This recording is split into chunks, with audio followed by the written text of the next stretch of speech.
So I'll tell a story here for you, for your audience, that I haven't really told anybody before on YouTube. I mean, I've given bits and pieces of it, highlights of it, but I think I'll just unpack the whole thing here.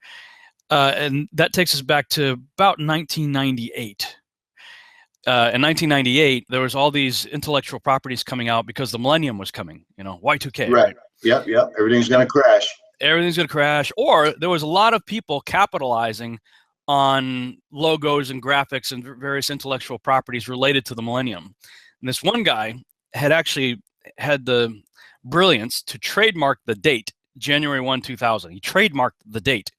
We normally write like 01/01/00, right? When we write a date out.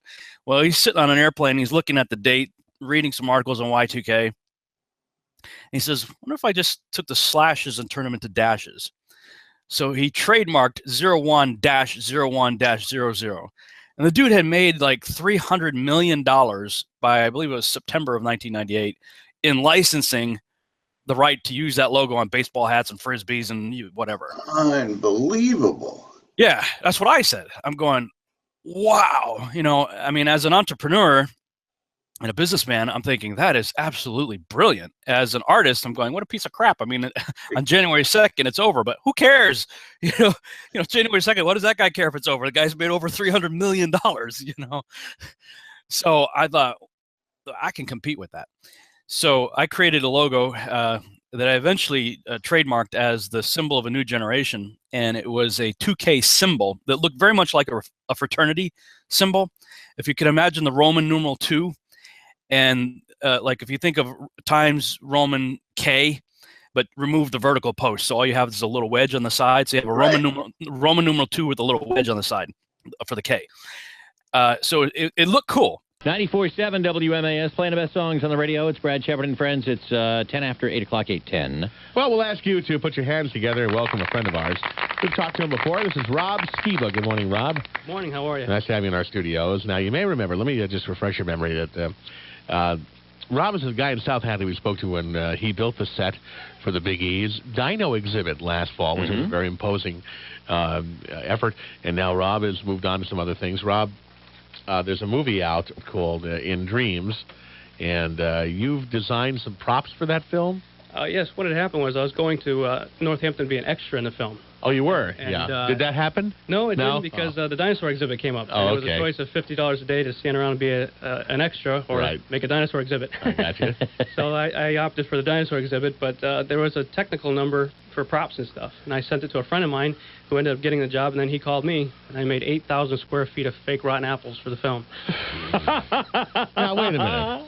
8,000 square feet of rotten apples. Fake rotten apples. I imagine you made them in sections. Would that be? How long did it take you to make 8,000 square feet of these things? About 2 months, probably. Solid work, huh? Yeah, solid work. What do you make rotten apples? Is it just a resin? It's a urethane foam products, yeah. All right. And then you have to paint them all and everything? Well, what had happened, I spent 2 days on my hands and knees in a greenfield orchard picking the worst rotten apples I could find, and, ooh, that's perfect, throwing it in a bag, and taking them back, and I made some rubber molds, silicone molds, and then you pour the foam into it, and it expands and looks just like a real apple. See, this is why films cost so much. There you go. It's because and the reason why we got hired was because the union guys who were set to do this stuff, they planted trees in Northfield in September to make a hay barn into an apple cider mill. Well, the trees went into instant shock and all the leaves fell off. So they had to pay the union guys to actually glue leaves on the branches of these trees. So they spent all their money doing that. So then they had to hire some local people to do the rest of the work. The IATSC guys are out there gluing leaves on trees. That was great. Where in a corner office they're saying, look, can't we just mat it in? No, the unions. Got to call this guy in South Hadley. Anyway, more importantly, you've also put, and how much of this you want to talk about, because I know it's in the works, is up to you, but you put a trademark on a symbol for the Millennium? Actually, it's called the symbol of a new generation, and there's a huge bandwagon of people that have decided to capitalize on the Millennium. Everybody's got some sort of push towards the new Millennium, and I looked at that and saw that somebody had trademarked the date, January 1, 2000, 01-01-00. As a businessman, I thought, that's brilliant. As an artist, I said, this guy, he just trademarked the date. Right. I didn't even think he could do that. I didn't either, but what he did is he turned the slashes into dashes. And he made $175 million as of July in license agreement. I guess you can do it then. Yes. Yeah, apparently. He's currently up to about $260 million. But anyway, right. I was working on another project with a partner in California and creating a logo for a script called TM2K, Time Machine 2000. And part of the symbol had a 2K very artistically done. It represented the year 2000. And we got to thinking we might be on to something here. So what we did was we started looking for people to, like attorneys, to trademark it. Ran into a lot of difficulty, people promising and not delivering. So I became my own trademark attorney. I went and trademarked it myself. I got about 10 different categories, international classes of categories trademarked, and we're actively seeking licensees to represent an entire generation of people. Wow. Generation X, my generation, is fading out, turning 18 and graduating from high school in the year 2000. There's another generation coming up behind them that nobody was really paying much attention to, and trademarked it as a symbol of a new generation, and represents the year 2000, represents the Millennium, but it is tailor-made for this next generation of people. This is amazing stuff. Now, the symbol, it's used in what 2 languages? It's language independent. It is. Any language. It looks like a Roman numeral 2 with a modified letter K. So it's not actually any specific language. It's a symbol. And you're hoping that this will be the international way in which we will denote the new generation, the new century. The replacement for the X, typically associated with my generation. Well, folks, when this becomes common knowledge out there, you'll know where it began with Rob Skiba in South Hadley. We wish you a lot of luck on this venture, and let us know. Rob, let me ask you one thing. It's a long, hard battle. How are you marketing this? I mean, are you going to market it to companies, to people, yes. to... Right now, we're seeking investors to help come on board to help pay for some advertising and some major licensing trade publications. Once we get some of that behind us, we're also doing a lot on our own. We're sending out to specific companies that we have done research on that have been known to be the #1 in their industry, their product industry, to come on board as licensees, because then the children or the next generation of people will benefit from the superior products and services that these companies who license our logo will have. So if we see a commercial in the next year or so, next 8 months, let's say, that's going to promote the Millennium, it could possibly, if there's some kind of symbol on the commercial, we can go, you know, that could be Rob's. Yeah, it could be. Rob, thank you for being with us. We wish you good luck on your venture, and let us know how it pans out. My thinking was, I'm Generation X, right? I assume you probably are too. I am. So what's the next generation? Well, at that time, they were calling the next generation Generation Y. Well, people aren't, generations aren't labeled for the alphabet. we were called, I mean, you had the greatest generation, you know, World War II. You had the baby boomers, you know, and then you had Generation X. So the reason they called us Generation X is because we were the 13th American generation. We were right in the middle of, you know, Vietnam and Kent State shootings and, you know, JFK, all this crazy stuff happening in the 60s. And they basically thought, what hope does this generation have? You know, we were like the nothing generation. Right. So we, X, like whatever, you know, but by the 80s, the X had become a brand. You had X Games and X this and X Men and, you know, X everything, you know, marketed toward. It's like we were the first generation to be labeled and marketed, you know. And so I thought, well, I could carry that forward into the next generation. So, you know, I put this whole campaign together. I raised like something like $80,000 in a very short period of time. I created a corporation and had investors, and I had a Korean manufacturer that came on board that wanted to be my official manufacturer. They said, forget licensing, man. You've got the next Nike here, you know. And, you know, next thing you know, I'm doing trade shows at the Jacob Javits Center in New York City. My booth is right between the World Wrestling Federation and Paramount Pictures. Like, literally, yeah, Paramount and World Wrestling Federation, and then Rob Skiba right in the middle with 2K, you know. Wow. And I went down this crazy, fast-paced journey that was looking like this is heading for the stars, man. And I was working on a $30 million contract with Will Smith, who had just put out an album, Will 2K, the Millennium. And I was pitching him to use my logo for his concert tours and stuff like that. And now, let me be clear, I never actually met Will Smith. I was working with a guy that I met through some other guys, these Korean manufacturers that that I came in contact with as a result of that trade show that I did in the Jacob Javits Center in New York. They knew a guy named, I think his name was Sherwood Herndon, and he somehow knew James Lasseter, who apparently was Will Smith's manager. So he was my contact person, and I did actually speak. I believe I spoke with James Lasseter once when I was supposed to have a meeting with him and Will Smith at a restaurant in New York City. And at this time, I was doing a lot of traveling back and forth from Massachusetts to New York City. It seemed like, at least once a week, it seemed. And just networking. I mean, I didn't know anybody. I wasn't in the in crowd. I wasn't in the industry. So it's not like I had any connections to any celebrities or anything like that. I was just, who do you know? Playing the 6 degrees of separation deal, right? Right. And right. So I met this guy, Sherwood Herndon, who hooked me up with James Lasseter, who I guess was Will Smith's manager or something like that. And I was supposed to have a meeting with them to pitch everything that I was suggesting that could be a perfect fit for what they were doing as well as what I was doing. And so when I say it was a $30 million contract, that was what was when I put together the business plan.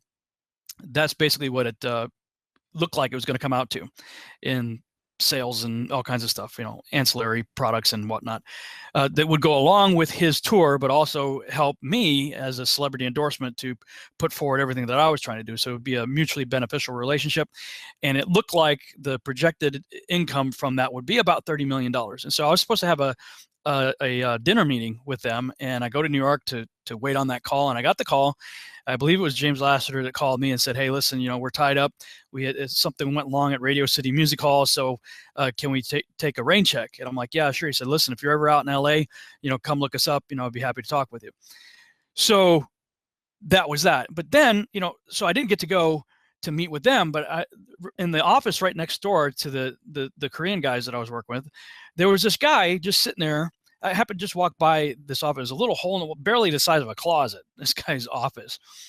But it was full of pictures of hand-drawn pictures that this guy had done of soldiers from all different eras, from, Napoleon era, Revolutionary War era, Civil War era, World War I, World War II, everything. And I'm like, what? And this is amazing. And the guy was very artistic, extremely talented.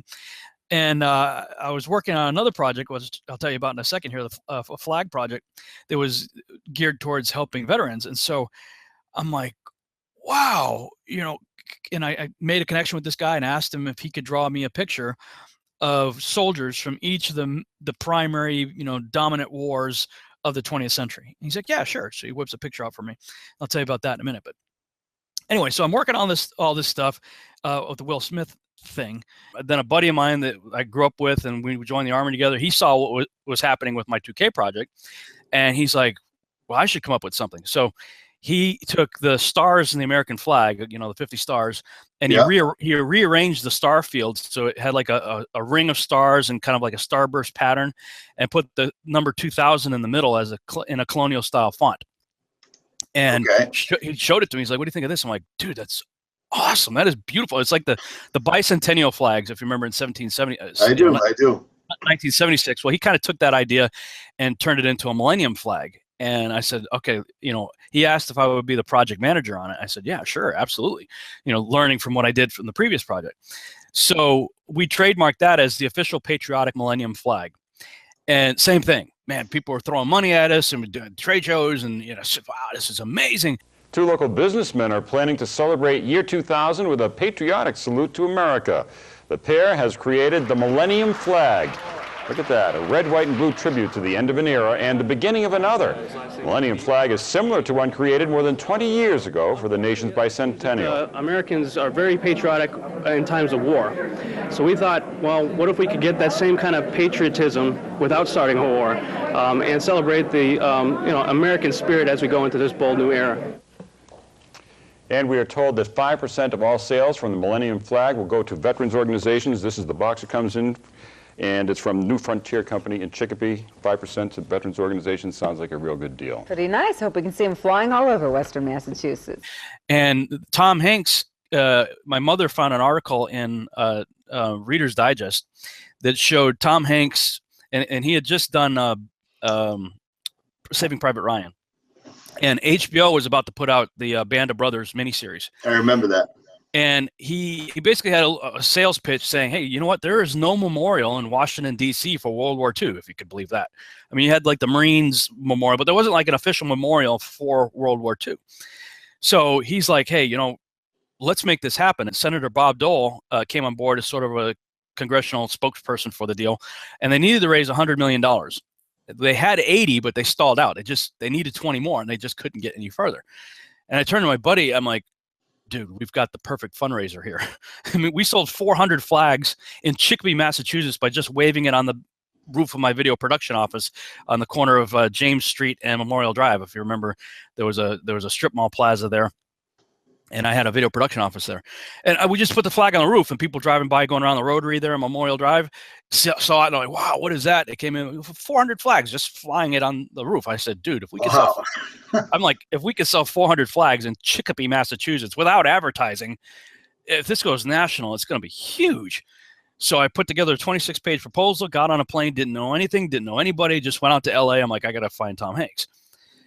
And I don't even drink coffee, but I know that's where you meet people. So it wasn't a Starbucks, but it was a coffee-like place like Starbucks on Sunset Boulevard.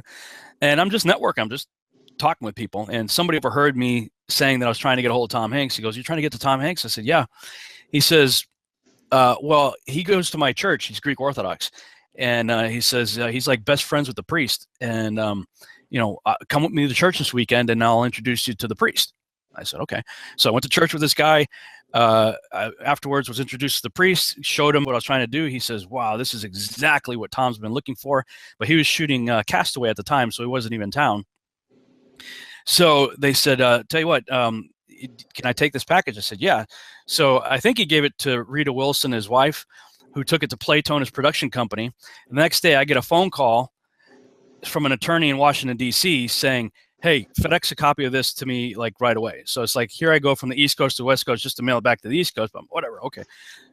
So I send it, and it turns out that this is the attorney for Steven Spielberg and Tom Hanks, for somehow affiliated with them and the HBO miniseries that was about to come out, Band of Brothers.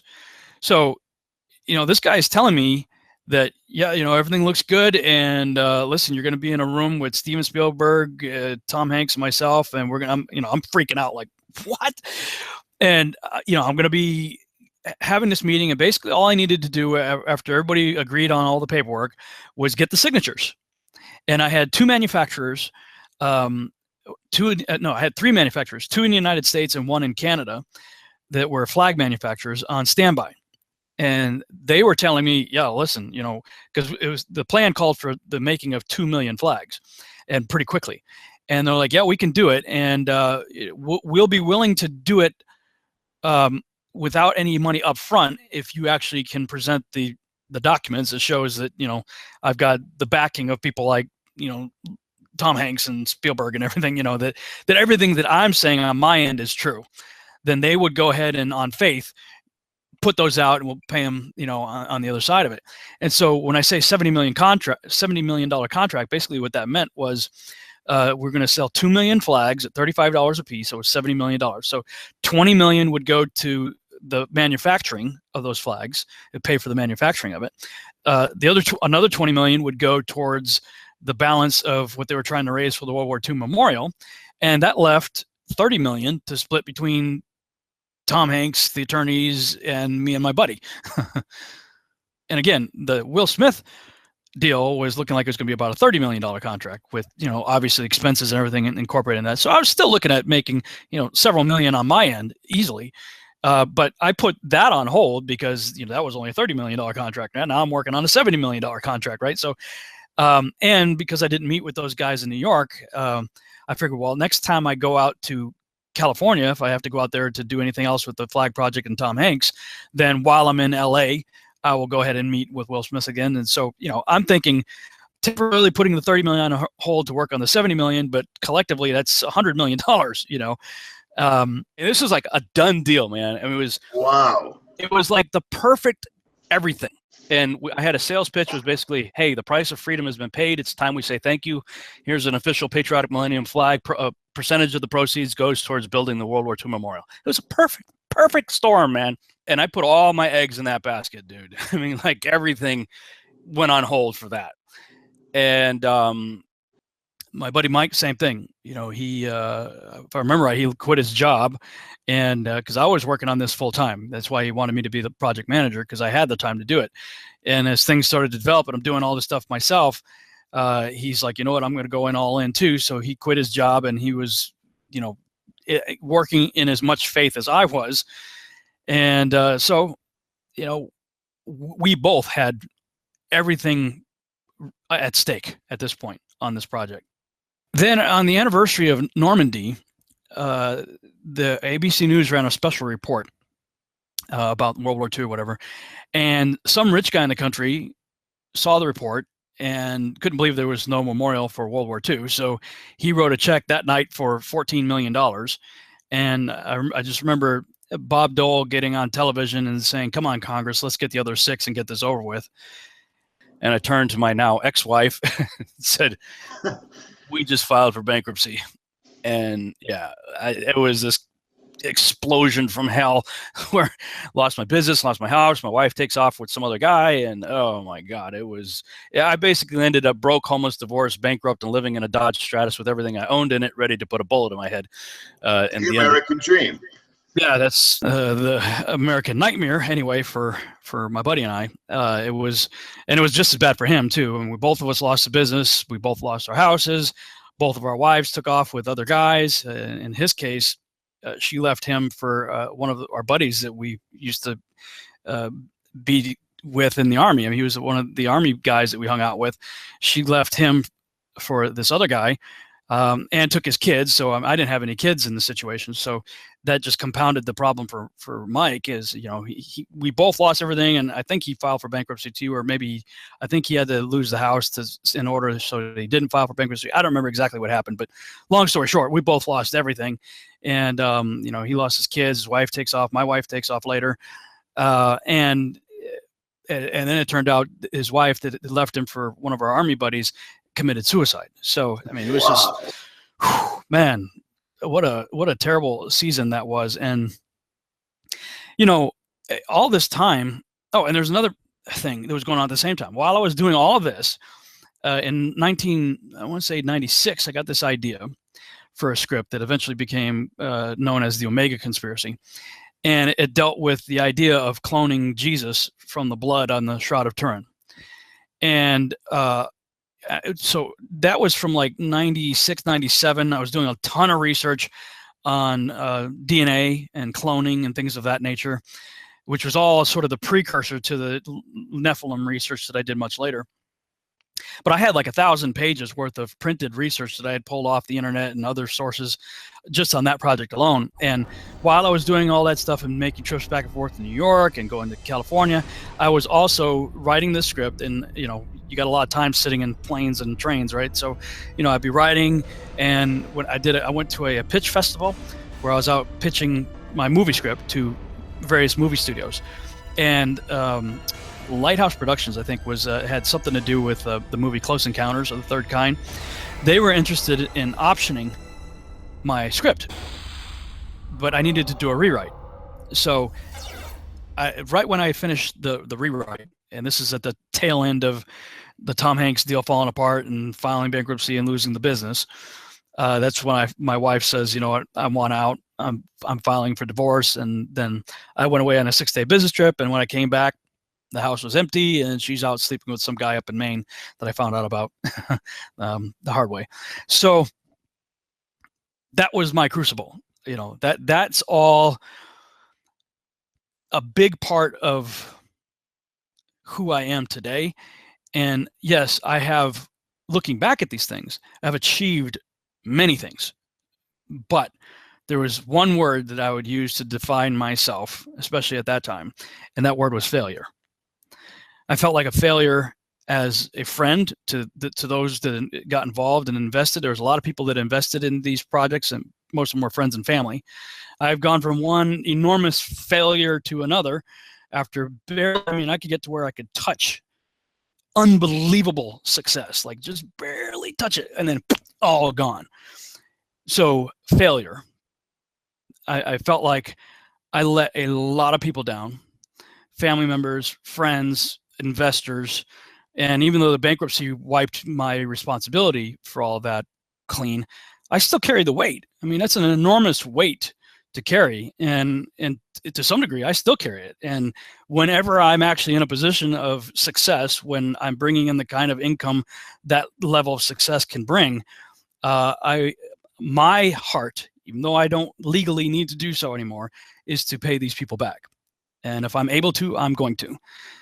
But yeah, I mean, I felt like a failure as a businessman, a failure as a friend, as a family member, a disappointment, certainly a failure as a husband.